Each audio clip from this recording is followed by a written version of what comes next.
Things Mr. Welch can no longer do in a tabletop RPG number 24. Even if the rules allow it, I am not allowed to summon 50,000 blue whales.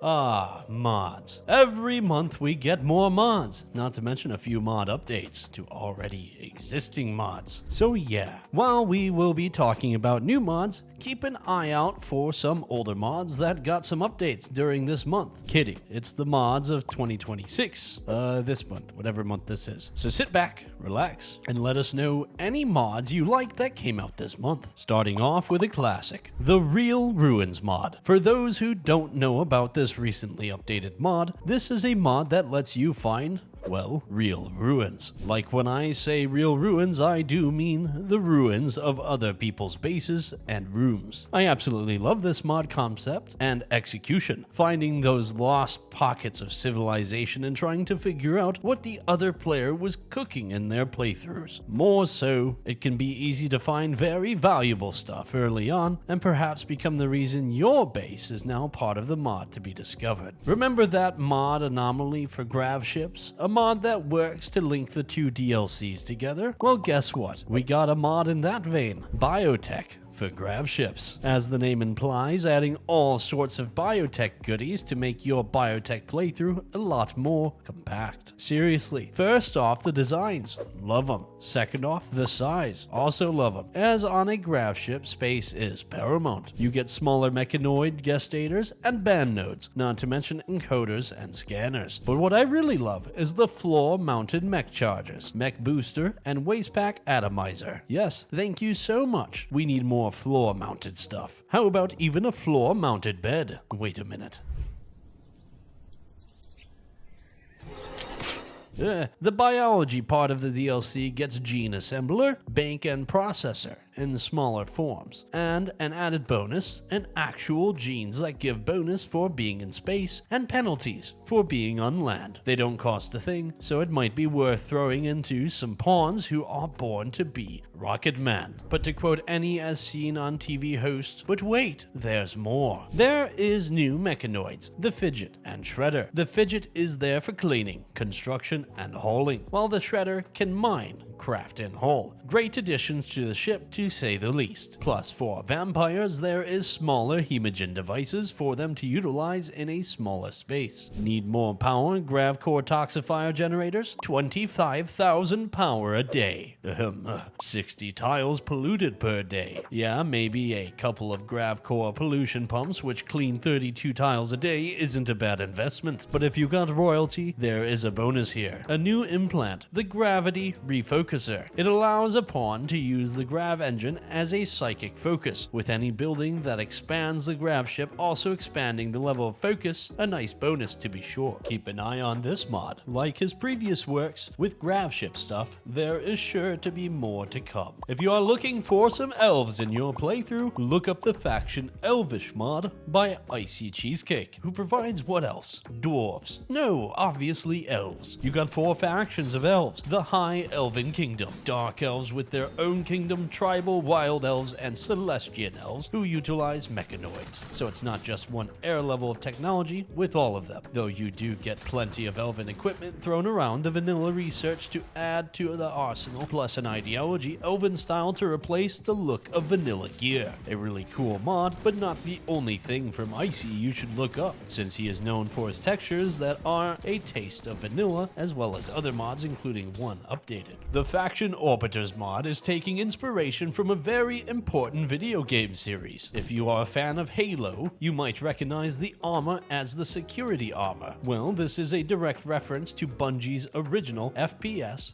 Pathway into Darkness, followed next year by Marathon. Look up Mandalore Gaming's reviews on the Marathon games. Trust me on this one, the lore is kinda insane. All this to say that the Faction's Orbiter mod and this Arsenal Orbiter security mod needed to run this one. They are all based on the original Marathon's arms and armor. The Faction provides a friendly Earthbound security faction who might be able to help you out in a pinch, which you might actually need, given there is a new mechanoid faction, the Tick 4 Mechs. Yeah, you might have your hands full on this one. Still, in the designs of the mechanoids look great, especially since they are taking inspiration from the Marathon games. Great mod in general for both what you get and the design. I'd recommend for grav ship playthroughs since the security arsenal stuff was designed for vacuum fighting in general. So if you are looking for something a bit stronger in the armor department, how about mechs? A classic in anime and games, mech suits will always be cool, and the ancient arsenal mech suits are a cool design of old world armor brought to your colonists. So how do mechs work? And isn't this kinda like the exosuits? Well, yes, but actually no. Both exosuits and mech suit frameworks were working at around the same time. The exosuit is about the apparel, the mech suit is about the pawn. Either way, you get to arm pawns into a mech suit and go nuts. Might have to use them in my next playthrough. Food for thought. Of course, I gotta shout out the Battletech fanbase. You guys got some of the coolest designs, including the Timberwolf, which you now can have on the rim. With powerful long-range missiles and energy weapons with a close-range machine gun, this heavily armored weapon will be the bane of anyone who faces you. If you make it, of course. Yeah, gonna need to find or buy a rare fusion core, get lucky in Ancient Dangers or with merchants, and then craft the Neuro Helmet so your pawns can pilot this and then become the real nightmare for your foes. Now, if only we could get some Zoid mechs.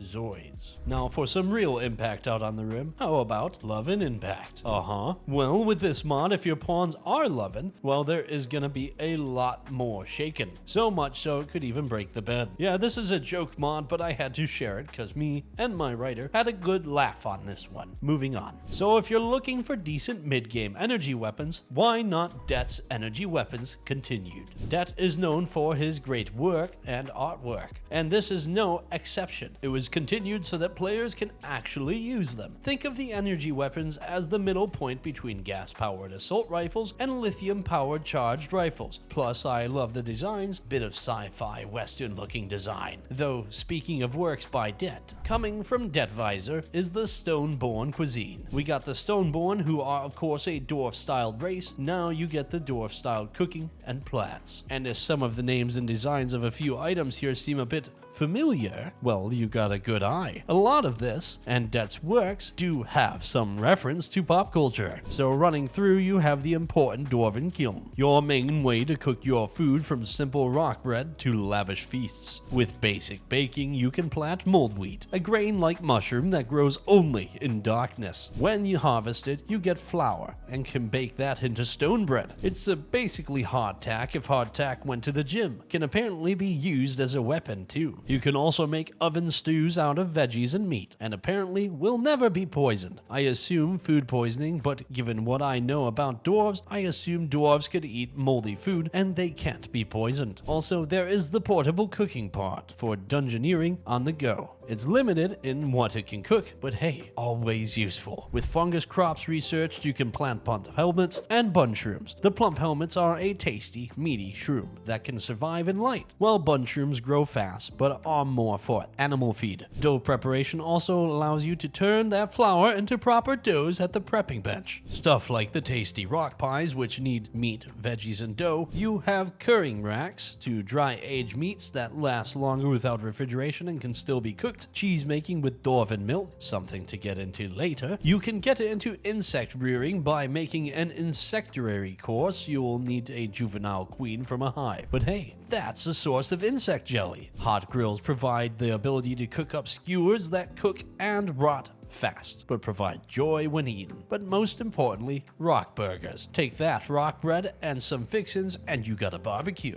Gemberry bushes and choco bark are sweet mushrooms that provide gems and chocolate respectively. Gemberries can live in the light, choco bark in the darkness. Plenty of pastries to cook and eat, providing pawns joy. And jelly pastries sell pretty decently. But then there is the feast, a very high cost and time consuming thing to make, but when it's eaten provides a huge mood buff. Though though if below 10 degrees Celsius for too long, it loses its impact and flavor. Plenty of animals to tend to as well, like the cream grubs, which are larvae that produce a cream's milk that can be used for clothing, by the way, and on death, you can harvest dwarven milk from them. The mole roaches are providers of nutrient-rich eggs and of course meat. They even dig their own little burrows to lay their eggs for colonists to collect from. Then the rock bulls, who are stony bovine providing milk, meat, and a touch of rawhide. Plus, they never stray from a fight, and given how durable they are, try not to get a stampede of them. Finally, the artifact, the quantum microgen. It's a microwave, it can reheat feasts. This is the greatest artifact for a dwarf chef, unless you meet dwarf Gordon Ramsay, of course. Apparently, there could be more in the works for this mod, so keep an eye out. Who knows what tasty treats you will find? All I know, medieval or dwarven playthroughs will love this one. So on the idea of dungeoneering, we have the portable storage grid backpacks, reminding me a lot of Resident Evil 4's storage mechanic. You have backpacks that store items in a grid, and each backpack also has their own bonus attached. Now to address the elephant in the room. The mod creator doesn't hide, they used AI to help make the mod. Though I will say even so, it's a cool concept for a mod. So equip a pawn with the backpack, select the pawn and right click. An item on the ground to put into the backpack, opening up the backpack you can move the items, equip items from within, and so on. So the packs are as followed as of writing, as this mod is still in its early testing phases and things might change. The Fool's Pack provides a buff to social and trade. Hunter's Satchel adds a move speed and range cooldown bonus to the wearer, not to mention slows food decay in the pack. The Chariot Backpack gives damage resistance and pain shock thresholds, but slows you down. The Surgical Case improves surgery and treatment speed, not to mention slows the rot of medical supplies in it. The Scripture can only hold one item, but the wearer has a massive mood and work speed boost. The Hive Cyst doubles food decay, but has a larger size, though pretty horrifying. Toxic resistance might be worth it in some areas. Finally, the Magic Pocket, where time is still, so food never rots. Certainly a bag of holding. Can't wait to see more from this, maybe get some vanilla-esque artwork in this one. I could see a lot of value in this grid storage mechanic. So, a common thing in MMOs is the spellbook, or rather, a little box where you can organize all your abilities in one convenient location, and not clutter your screen. The spellbook mod does it for your Rimworld characters, creating a spot to put all the toggleable abilities in one easy-to-reach spot without cluttering your bar. Perfect for sidecasters or for mods that really add a lot of magical abilities. On the subject of mods that add a quality of life, the Forced Rearmament mod. It's a simple one. When pawns fall and get back up, they actually go back to get their weapons. All completely automatic too, and they will grab their weapon even if it was moved from a battlefield. And if you don't want them to pick up a weapon, like say their gun happens to be owned by an insect hive now, you can just draft them and they will stop and forget about the weapon. It's a great quality of life. I'm glad it's still being updated. Another great mod for your runs, better pawn control forked. A forked version of the mod that lets you set up presets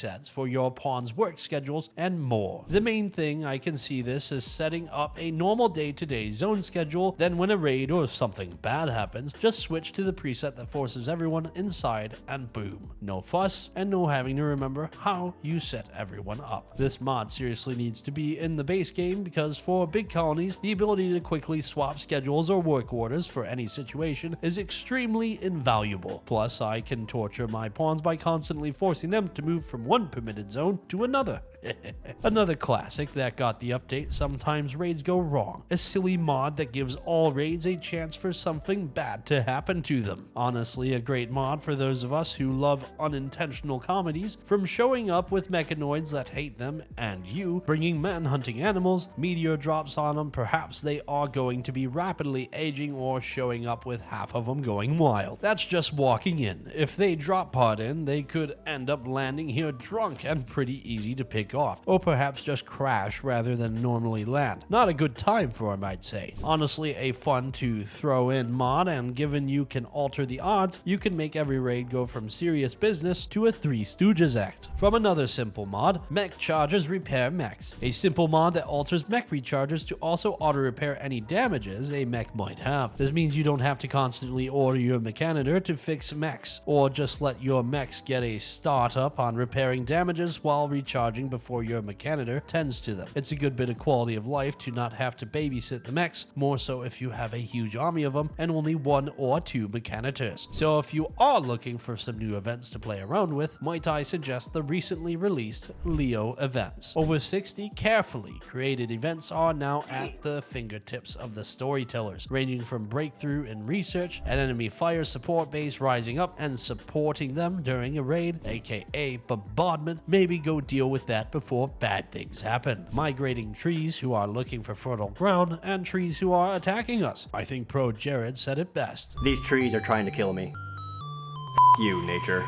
And so much more. Actually, an entire Google Doc of all the events, but I'll keep some of them secret. Half of the fun is finding out what chaotic events could happen in your playthrough, and who knows, more might be added in later updates. Now, if you are looking for some new anomaly threats, how about new anomaly threats? Yeah, that's the name of the mod.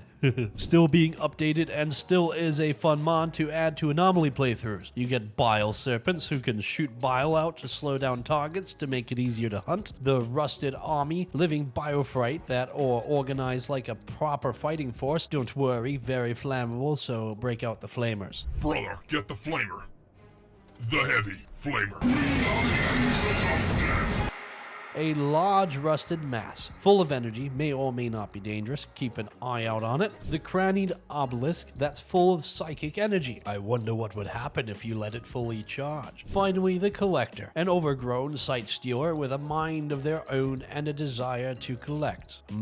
Yes, a nice set of varied horrors to spice up the playthrough without being too overwhelming, if you want that. You want the Cybranian Anomaly Lich mod. Whenever I hear about a Lich, I can only think of one that still gives me chills to this day.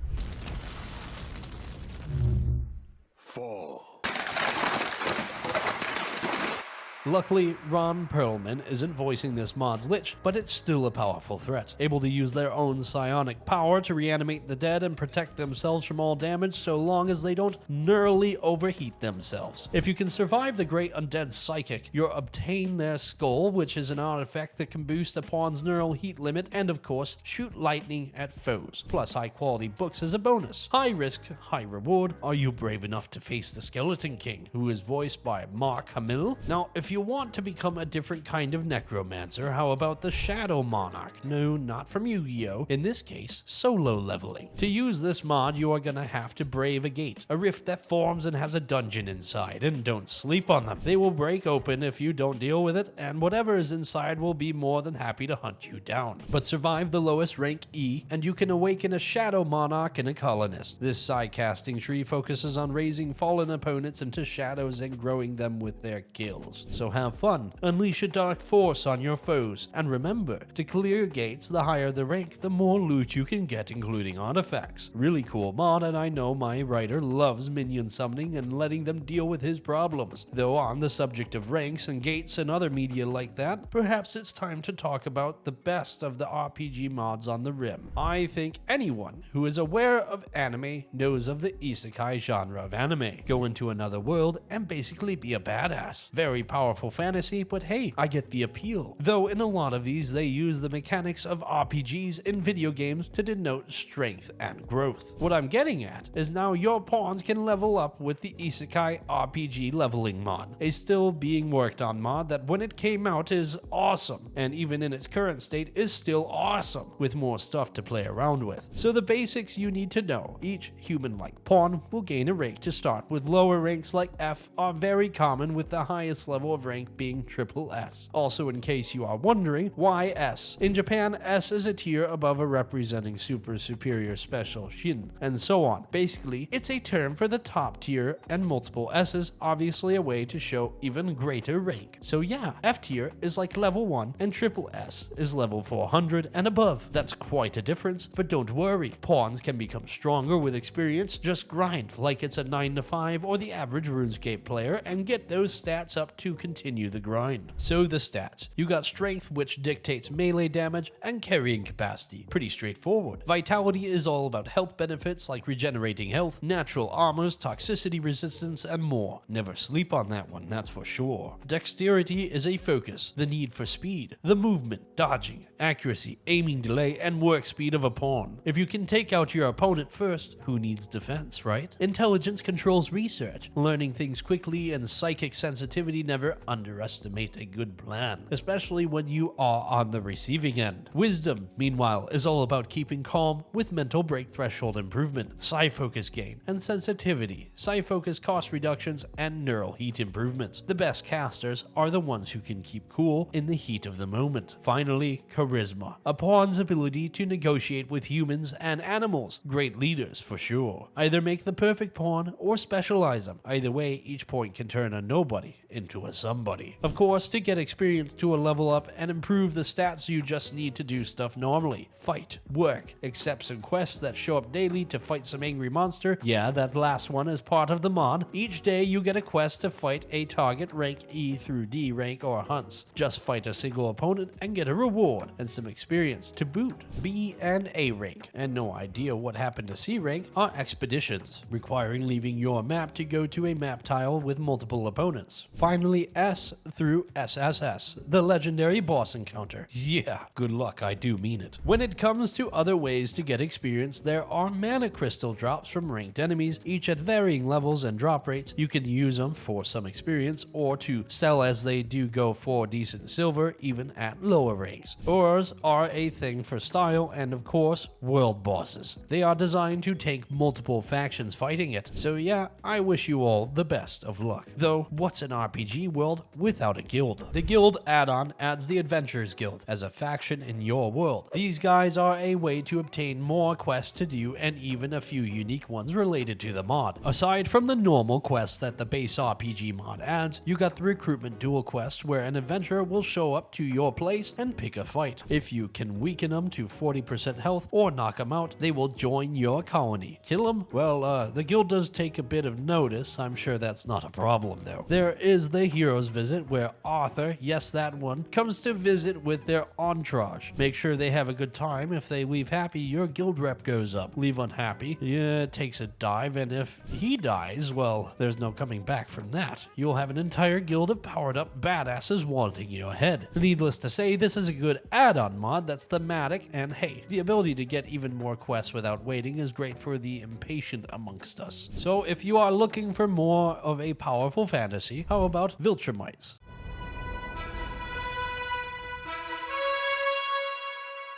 Yeah, I had to do that one. So another mod that is constantly being worked on, you now have the ultimate, totally not Kryptonian Superman as potential colonist, but more than likely your death. Yeah, right from the get-go, either start with a Viltrumite or get ready to fight. The Viltrumite Empire that has their own conquest soldiers to kick your butt. As for genes, it's a bit complicated. The main genes are the smart gene ones, the things that let them fly, be unstoppable, and have weaknesses to sonic attacks, aka EMP if you must know for gameplay turns. But if you install other specific mods, you can get even more genes, from superhero genes, alpha genes, big and small, and so on, turning an OP race into a total god race. Can be a good time, or it could be a smashing time for Carl when he shows up to your place. Of course, if you are a fan of The Boys, despite the finale mind you, perhaps you want Homelander's laser eyes. There's a gene for that. Yeah, simple enough. A pawn has the gene, they can shoot laser eyes, simple enough to play around with, though tribal pawns now have a chance to spawn with beams. So maybe in that playthrough, play nice with them just in case. Of course, the best part of any media is the story of growth a character can go through. After all, what's the point of a character if you don't get to see them go from humble beginnings to true hero, or poorly written mess depending on the writer? Well, now it's easier to create this kind of storytelling with the Pawn Chronicles, personal epics, a mod that gives pawns a chance to have their own moments of growth you can influence the course of. So when something happens to a pawn, there is potential for it to form a spark within them. From the first kill of a colony to the destruction of a mechanoid, the taming of an animal, perhaps the loss of a loved one, anything can start this spark. From there, you can influence a potential path, each with their own unique ups and downs, and of course, risks of success and failure. From there, well, see how the story plays out. I love this concept, lots of replayability, random outcomes, and who knows, that one pawn who has terrible traits might end up obtaining skills that makes you go, I'm glad I didn't harvest him for organs. So good. For a smaller mod that makes sense, Traits Give Aptitudes is a mod that patches a few traits to give aptitudes that make sense. Like a brawler giving melee aptitudes, gourmand for cooking and so on, makes sense that if you have a trait that really synchronizes with a skill, you might develop an aptitude for it and make it easier to grow, since the true level of skill is lower than an actual level. And with even more traits, it's the critical hit traits, providing the traits that let you tweak critical hits in a pawn. There are simple ones, just 4 in each category, going from 2+ to 1 to 1-, and then 2-. No confusion, and what they do if you have any other mod traits, yes. So you got ones that alter base chance to trigger to critically dodge and the damage. So theoretically, if you get a pawn with all 3 top traits, well, first off, quit cheating. And also enjoy carnage as the crits multiply the damage when processed. And let me tell you, it is always satisfying to bring down a tougher foe with a lucky strike. For those of us who do enjoy a good incremental game, I know my writer does, we got incremental upgrades. A set of research that aims to incrementally upgrade vanilla buildings, weapons and armor, and even bionics with each research. After you do a tier of research, you have a new set of improved items to grab. So have fun making the best gear you can on the rim with this one and enjoy the improved stats. A nice, simple to use and understand mod. A great mod is of course the blueprints mod, being able to save a blueprint of a building to reuse later, especially for when you are repeating simple room builds. The problem is that it's showing its age after all these years. Luckily we got forks and temporary fixes like today's mod. Here's hoping it can properly get the fix it needs, or just be a base game feature, especially for a lot of us who like to build base. Now if you want something to build that can keep you safe, well, aside from turrets, how about decoy dummies? As the name implies, it's dummies you can set up as the decoys, coming in flavors of basic and armored that pull in enemies who notice them in an 8-tile radius, advanced ones like the expensive gilded dummy that draws them in a 24-tile radius, not to mention the noisy dummy that needs a good bit of power to run but can draw center drop pod rays. Actually, worth setting up. Bug bait dummies that affect where insect hives will spawn in the event of an insectoid attack, then danger dummies that push enemies away from them. Oh, and you can load them in with a single mortar shell. Do with that what you will. Might be a good mod to use if you decide to throw in the Empire Raid from Vehicles mod and add on to the Vehicle Raids mod. Honestly, when the vanilla expanded vehicle mod came out, I was excited for some vehicle-on-vehicle combat, though I think Odyssey with grav ships kinda killed that add-on if I'm being honest. So I'm glad now we got some form of raiders utilizing vehicles with other mods, and boy, having the Empire show up with their own wheeled forces makes the fights feel a lot more difficult. But hey, think of all the scrap metal you could get out of them. You might even be able to afford a glaive beam.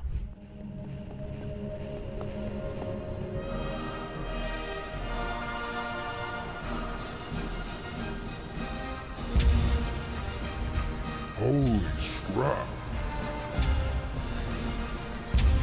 We found a glaive beam! We found a glaive beam! We found a glaive beam! You get it, ship now. I've wanted a glaive beam since Sector 1. Course, with all that raiding, that's a lot more stuff you gotta store. How about you dig a hole to bury your items in for storage? Bottomless pit storage is it's an overpowered mod that lets you store a huge amount of material in a pit that can be upgraded for cheap or even more storage space. But hey, it can be a great mod when you have a ton of mods that have items and you need a lot more space. Besides, some people live for the OP mods and having that power fantasy, and far be it from me to ruin that fun. When it comes to a lot of mods, a lot of the time the good stuff is hidden, as loot usually in Ancient Dangers. The problem is finding them. Should be called hidden dangers sometimes. The Ancient Danger Detector helps with that by alerting you to if Ancient Dangers are on a map when you spawn in one. If that was the mod, I'd call it small but helpful for some playthroughs, but no, there is more stuff to actually make and use, like new implants such as the lockpicking implant that lets you open containers quickly, plus a melee and manipulation bonus. The scavenger implant lets pawns pick up items faster on caravanning or temporary maps, maps, great to grab stuff and get out, plus manipulation and carrying capacity bonus to boot. The internal radar is really cool. It lets you scan through fog of war so you can see what is inside of an ancient danger and prepare accordingly with manipulation and sight buff. Finally, as of writing, the internal scanner that scans the whole map for all threats and loot, plus a buff to manipulation and melee dodge chances. As for what the colors mean, red are hostile entities, blue is loot, and special objects like cryosleep caskets are yellow. Just keep in mind using the abilities to drain a pawn, so remember the buddy system in case they pass out. I like this mod and want to see more. Any excuse to go out treasure hunting and to have buffs to said hunts are always welcome in this colony. So a mod we never got the chance to talk about that's still getting updates is Altered Carbon 2 Resleep, a mod that's all about technological immortality. If you don't know what this means, it's basically the sci-fi concept of transferring your mind into another form, be it a human body, a robot, or into a simulation. Some make it different transference, others go with the idea it's duplicating a mind but the original stays put. Yeah, kind of heavy stuff, and Altered Carbon focus all on this. Not to get into too much detail, as even we don't quite understand all this fully,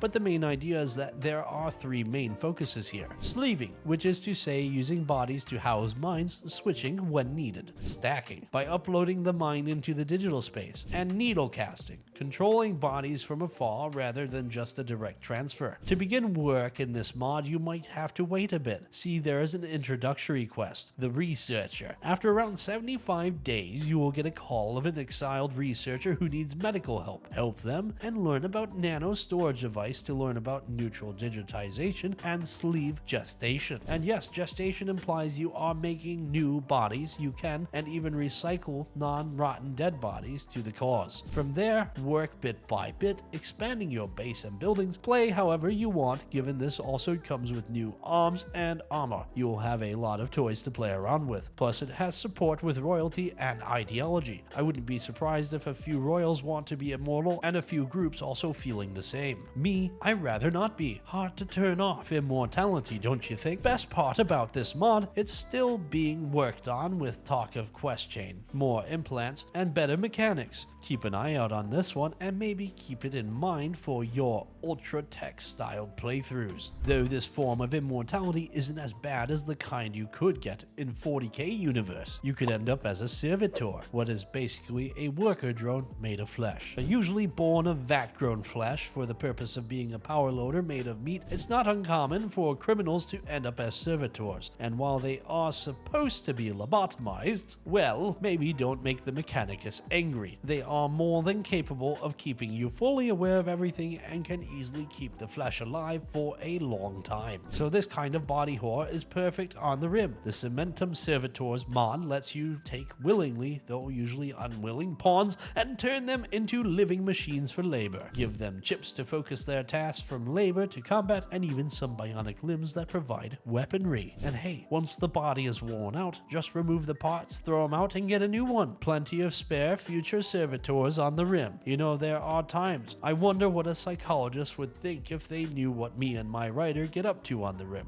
Moving on. How about nutrient paste injectors? Yeah, a way to keep pawns full on the go. Either make the injector belt or shirt, and pawns will automatically get an injection of, well, not so tasty grub while on the go. Yes, it's, I almost said not so nasty, but we know that's not true. Sure, they need to return to the base to recharge the injectors, but hey, while out doing tasks, it can prevent wasted time having to come back. Just craft them at the biofuel refinery after researching nutrient paste and fire foam. For a nice updated mod with a good design, the simple immersion coffee and tea mod. An add-on to the vanilla expanded coffee and tea, this mod just tweaks the mod to separate tea and coffee from each other. Now to make tea, you gotta make the proper tea table to actually have a cuppa. Comes in both fueled and electric for preparing your leafy drink, plus sound effects for preparing the teas and coffees. So it, as the name implies, adds immersion. Sometimes it's the simple things that make life good, at least before the bugs come in. Bugs ruin everything. Rounding out this list of mods is one that's bizarre to say the least. Yeah, it's a mod about bow.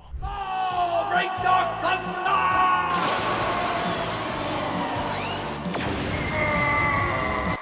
Wait, no, same author, different weirdness. I'm talking about the JoJo-inspired Bizarre Bloodlines, a mod that adds the abilities throughout the long history of JoJo's bizarre adventures. So for those who don't know this anime, all the way from 1987 to, as of writing, 2026, with again, as of writing, 139 volumes, it's the long story of Joestar family dealing with evil as a generational story. The name really says it all, so I'll try to explain all the powers this mod provides, though do recommend checking out the series in both anime and manga form yourself. First is Haman, or the Ripple, a power focused on in JoJo Phantom Blood and the Battle Tenacity, a technique of heavy breathing and creating power similar to that of the natural power of the sun. Undead's Bane, those who wield Haman are, it is Haman, right? That's right, people, right? Anyways, to wield Haman are vampire slayers. And yes, vampires are a thing. You can even turn a pawn into powerful vampire if you, say, put on a strange Aztec stone mask. Sure, you have to drink blood and can't go out in the sunlight, but hey, you can be a god amongst men. More so if you are a pillar man. The original creators of the stone mask, and with the power of the blood red stone of Aha, which is now an ideology relic, well, best not let them have that kind of ultimate power. Maybe run away with it. Of course, if you know JoJo, you know it's all about stands, emanations of a person's fighting spirit. There are multiple ways to obtain a stand. Well, at least in the manga. Currently, all we have are the White Snake disc system from Stone Ocean. Finding them as loot, and you can use these discs to rewrite a person and give them a stand. Though if you happen to have White Snake, well, you can take what doesn't belong to you to give stands to another. There are so many stands, find the ones that fit with you and become a true threat. Just be aware, not all stands show their strength while within a person. Sometimes the threat appears after death. As of right now, there is work for more stands, including in a certain one that is an awesome breeze ritual. There is Spin from the new JoJo timeline, a steel ball run, a JoJo lion, a variant take on Haman utilizing the power of the golden ratio and mathematics. I'm not making this up. Did I mention this is bizarre? Well, yeah, like Haman, you get a lot of abilities involving spheres and rotation. Finally, from JoJo Lion, the mysterious Loka Kaka, a fruit that can heal any wound, though at a price. It is equivalent in exchange, of course. Something has to be exchanged to heal a mortal wound, petrifying them, but hey, find another and maybe you can get a better deal. But yeah, quite the mod. I hope to see more from this one. Maybe we might get some more JoJo related stuff. Maybe a couple of wild stone insects like do da da da da. Yes, this is real. This is very real. Now that was a good month for mods. Wonder what's next for us in both updates and new stuff. You let us know of any good updates for older mods that came out, because with how many mods there are, trust me, we've missed some.